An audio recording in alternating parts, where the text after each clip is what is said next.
இந்த சனாதன இந்து தர்மத்துக்கு சமானமான தர்மம் இன்னொன்று இல்லை. அதுக்கு மேலே இருக்கிற தர்மமும் இல்லை. நம்ம தர்மம் எப்போ ஸ்டார்ட் ஆனது, இந்த தர்மத்துக்கு யார் மூலம், யார் விளைஞ்சதுன்னு இல்லை.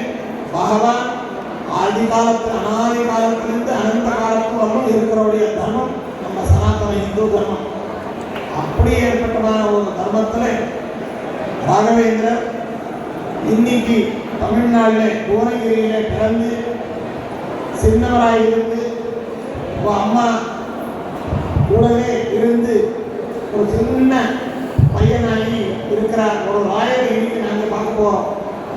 அதனால ராயருடைய பிறந்த நாளுக்கு நம்ம பிறந்த நாளுக்கு நம்ம சொந்த ஜனங்கள் வந்து ஏதாவது ஒரு கிஃப்ட் கொடுத்தா, நம்மளுக்கு நம்ம வீட்டில் ஒரு ஸ்வீட் பண்ணி கொடுத்தா நம்மளுக்கு அத்தனை சந்தோஷமாகுது. ஆனால் உலகத்துக்கு சந்தோஷம் கொடுக்குறதுனாலே உலகத்துடைய கஷ்டத்தை பரிகாரம் பண்ணுறதுக்கு அவதாரம் பண்ணிருக்கிற ராயனுடைய வந்து எப்படி நாங்கள் நடத்தப்போனோம்னா, ஒரு ஸ்வீட்டோ ஒரு அங்கியோ ஒரு ஷர்ட்டோ ஏதோ கொடுத்து இல்லை. ராயருக்கு என்ன பிரியமானது அதுதான் நாங்கள் கொடுக்கணும். ராயருக்கு என்ன பிரியமானதுன்னா இந்த நாதம் சங்கீதம் அவருக்கு ரொம்ப பிரியமானது. சாஸ்திரத்தில் சொல்றாங்க, சிசுர்வேத்தி மசுர்வேத்தி வேத்தி கானரசம் பணிகின்னு.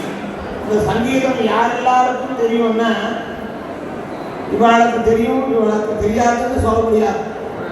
ஏன்னா ஒரு சின்ன பையன், அப்போ பிறந்த பையனுக்கு சங்கீதம் பாடினா அப்படியே தூங்குறாங்க, சந்தோஷப்படுறாங்க.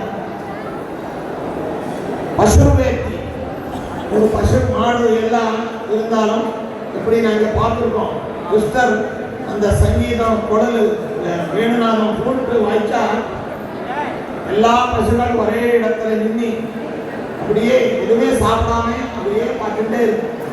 அப்படி சிசுர்வேத்தி பசுர்வேத்தி இந்நேரத்துக்கு வாழ் எல்லாருக்கும் கிளி இருக்கு, ஹீரிங் இருக்கு, இருந்தாலும் இவர் கேட்குறாங்க, சந்தோஷப்படுறாங்க.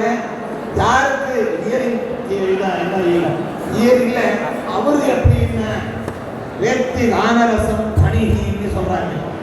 இந்த சர்ப்பம் அதுக்கு அந்த இனி இல்லை இல்லை இருந்தா எல்லாமே இருந்தாலும் சங்கீதம் பாடினா அது கேட்கறது அப்படியே ஆடுது. அப்படி சிசுர்வேத்தி மசுர்வேத்தி வேத்தி கானரசம் பணிகின்னு சங்கீதத்துக்கு அவ்வளோ ஒரு மதிப்பு இருக்கு. அந்த காலத்தில் ஒரு பெரிய கோவில் கட்டணும், அந்த ஒரு ராஜாவுடைய பேலஸ் கட்டணும்னா பெரிய பெரிய கல்லுகள் எல்லாம் ஏற்றி கட்டணும். ஆனால் பல ராகங்கள் இருக்கு. அந்த ராகம் பாடி இந்த கல் பெரிய கல் ஏற்ற அப்படியே மேலே வந்துடும்னு நாங்கள் எல்லாம் ஹிஸ்டரியில் கேள்விப்பட்டிருக்கோம். அப்படி ஏற்பட்டமான ஒரு சங்கீதத்துடைய சக்தி உலகத்தில் சொல்லவே முடியாது. ஒரு அனாரோக்கியமாக இருக்கிற ஆளுக்கும் சங்கீதம் பாடினா ஆரோக்கியம் வருது. ஒரு மனசுக்கு ரொம்ப கஷ்டமாக இருக்கிற ஆள் முன்னாடி சங்கீதம் பாடினா கஷ்டம் எல்லாம் பரிகாரமாக ஆனந்தமாக இருப்பாங்க.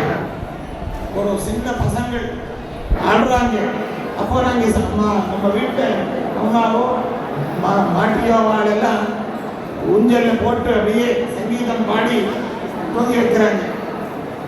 அப்படி சங்கீதத்துடைய சக்தி சொல்ல முடியாது.